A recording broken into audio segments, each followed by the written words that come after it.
জানিস ভাই, আজকে আমাদের বাড়িতে অতিথি আসবে। তো কে আসবে রে শুনি? ওই যে বিল্লুর মাসি আছে না, উনি আসবে। কি বলিস, উনি আসবে? হ্যাঁ রে ভাই, উনি আসবে। আবার শুনলাম আজকে রাত নাকি এখানেই থাকবে। কি বলিস, আজকে রাত এখানেই থাকবে? আমি তাহলে তাড়াতাড়ি খেয়ে চলে যাই। আজকে রাতটা আমি বন্ধুর বাড়িতেই থেকে যাবো, আর বাড়িতে আসবো না আজকে রাতে। মাকে জিজ্ঞেস করে নিস আগে। আচ্ছা বোন, তনু তুই দেখ তো তাড়াতাড়ি মার খাবারটা তৈরি হয়েছে কিনা। খাবারটা তৈরি হলে তাড়াতাড়ি আমার জন্য খাবার নিয়ে আয়। আমার আবার না হলে আজও অফিসে ঢুকতে দেরি হয়ে যাবে। আচ্ছা ভাইয়া, যাচ্ছি।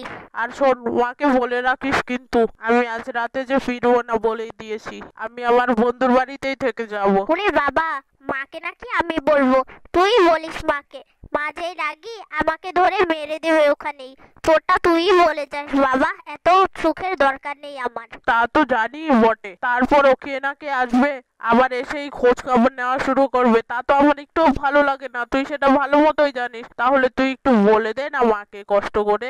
সে তো আমারও ভালো লাগে না, বল কি করব। এসেই তো প্রথমেই বলবে বিয়ে করনি কেন, ছেলে কি দেখতে পারে না? কালো বলে বিয়ে হয় না, নাকি শ্যামলা বলে বিয়ে হয় না, খাটো বলে নাকি মোটা বলে, নাকি ছেলে পক্ষ এসে পছন্দই করে না, এগুলো বলা শুরু করবে। বল, এগুলো কি ভালো লাগে? আবার বলবে কোনো জায়গায় কি রিলেশন আছে, প্রেম করো, এর জন্য কি বিয়ে হচ্ছে না? সবাই শুধু অন্যের নামে কুটনামি করতেই পারে। আর কি বলবো, চল আবার তাড়াতাড়ি চল, দেরি হয়ে যাবে আমার অফিসে যেতে। আচ্ছা চল, কিন্তু আমি কিন্তু মাকে বলবো না, তোরটা তুই বলবি কিন্তু। আচ্ছা থাক, কারোই বলা লাগবে না, যাই হোক হবে। বাড়িতে এসে দেখা যাবে কি হয় না হয়, ওটা রাতেই বুঝবো। অফিস থেকে তো আমি রাত করেই ফিরি, তাই না? চল চল এখন যাই। কি ব্যাপার বউ, বলো তো, তোমার সেই বান্ধবী আবারও আমাদের বাড়িতে আসতেছে কেন? এতদিন পরে আবার কেন আসবে?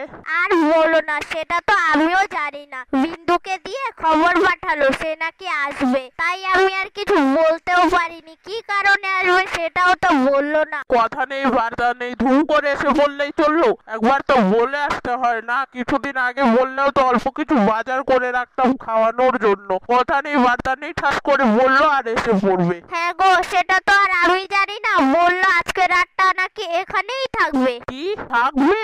শুধু শুধু আবার থাকতে যাবে কেন? ওদের বাড়িটা আবার এতটাও দূরে নয় যে যেতে পারবে না। এসে না হয় সন্ধ্যার সময় চলে যাবে। তোমার বান্ধবীটাও না, কি যে বলবো।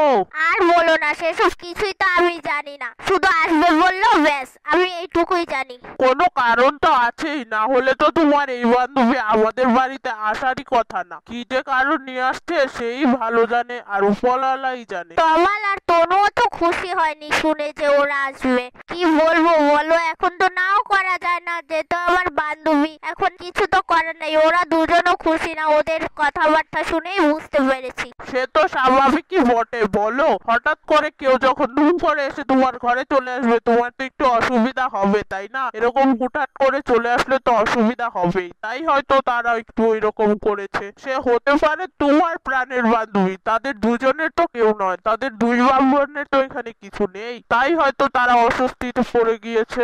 এখন কি তাহলে সে থাকার কথা বললে মানা করে দিতে বলছো? আরে না না, আত্মীয় আসবে, মানা কেন করবে? তোমার প্রিয় বান্ধবী। এখন বলো বাজার থেকে কি কি আনতে হবে তা বলো, যে আমি বাজার করে নিয়ে আসি। কি যে রান্না করবো তাই তো ঠিক করিনি। তুমি বাজারে যাও, যা পারো একটা নিয়ে আসো। এত কিছু ভেবে চিন্তে দরকার নেই, আমি একটা কিছু রান্না করে নিব। তুমি যে বাজারটা নিয়ে আসো আগে। আচ্ছা তাহলে আমি যাচ্ছি, যেগুলো ভালো লাগবে আমার কাছে সেগুলোই নিয়ে আসবো। সাথে একটু করে মাংসও নিয়ে আসবো, যেহেতু মেহমান আসবে তোমার প্রিয় বান্ধবী। হয়েছে হয়েছে, যাও যাও, এখন আর আমাকে খোঁচা দিও না। আসলে আমি আবার রান্না বসাবো। আজকে আসবে গো গিন্নিমা, তোমাদের কোনো আত্মীয় বুঝি? তুই কিন্তু বড্ড কথা বলিস মতির মা, এগুলো কিন্তু তোর সাথে যায় না। তোকে আমি তরকারি কাটতে দিয়েছি, তরকারিটা সুন্দর মতো রান্না করবো। ওই চুলায় বসেছি, ওটা তুই বসে বসে দেখবি যেন না পুড়ে যায়। তুই তা না করে বড় বড় কথা বলছিস। তুই কি দেখতে পাচ্ছিস না কতটা দেরি হয়ে গেল? তুই তাড়াতাড়ি কটো রান্না বান্না। তা তো দিচ্ছি গো গিন্নিমা, কিন্তু কে আসবে ওটা তো বলো। ওটা না বলা পর্যন্ত তো আমার পেটের মধ্যে কিছু হজম হবে না, মনটাও খুশখুশ করতে থাকবে। আগে তো ওটা আমার জানতে হবে কে আসবে। তুই ওটা আমাকে বলে দাও, আমি রান্না বান্না তো করেই দিচ্ছি। ওই যে ভিন্টু আছে না, ওর মাসি আসবে রে, বুঝলি? আর কিছু জিজ্ঞেস করে বুঝিস না কিন্তু। আর কিছু কিন্তু আমিও জানি না, আমি শুধু এইটুকুই জানি যে সে আসবে। কি, ভিন্টুর মাসি আসবে? ওরে বাবা, সে তো সাংঘাতিক মহিলা, সে আসবে? এই মুহূর্তের মা, তুই কিন্তু বেশি কথা বলছিস। তোকে তোকে না বলছি চুপ করে কাজ করে দিতে, তাহলে তুই আবার এত কথা বলছিস কেন? আর তাকে আমি চিনি, সে আমার সাথে ছোট সময় থেকে একই স্কুলে পড়ে বড় হয়েছে। আমার প্রিয় বান্ধবী ছিল ও। আমার ব্যাপারে ওকে কিছু বলতে আসবি না।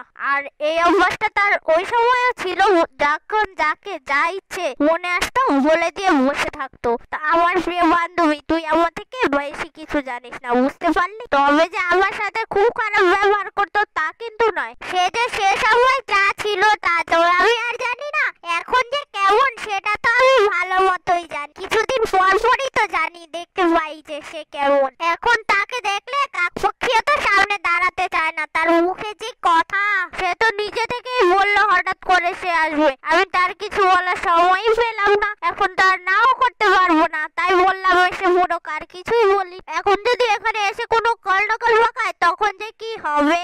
আপনি বললে আমি ওদের বাড়ি থেকে সব খোঁজ খবর নিয়ে আসি, যদি আমি বুঝতে পারতাম তার মতলবটা কি।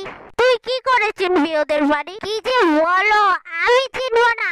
আমি এই গ্রামে না, শুধু আরো চারটা গ্রামের সব খবর জানি। আমার থেকে কেউ কিছু লুকাতে পারে না, বুঝলে? আমি শুধু তোমার ঘরের হাড়ির খবর জানি না, চারটা গ্রামের হাড়ির খবর সবই আমার কাছে থাকে। তুই কি ভাবছো তোমার হাড়ি বাজাই আমার একমাত্র কাজ? আমি চারটা গ্রামের হাড়ির ভিতরে কি হচ্ছে সব কিছুই জানি, বুঝলে? তুমি একবার আমাকে বলেই দেখো না, দেখো আমি কিভাবে বের করে নিয়ে আসি। তার কি মতলবে আসবে, কি নিয়ের জন্য আসবে, কিসের জন্য, একদম সব টেনে টুনে বের করে নিয়ে আসবো। না থাক, আর লাগবে না এত কিছু কি জানার। দেখবো তুই উল্টো পাল্টা কিনা করবি, তার থেকে আরো বিপরীতটা হয়ে যাবে। আসুক, দেখি আগে কি করে সে।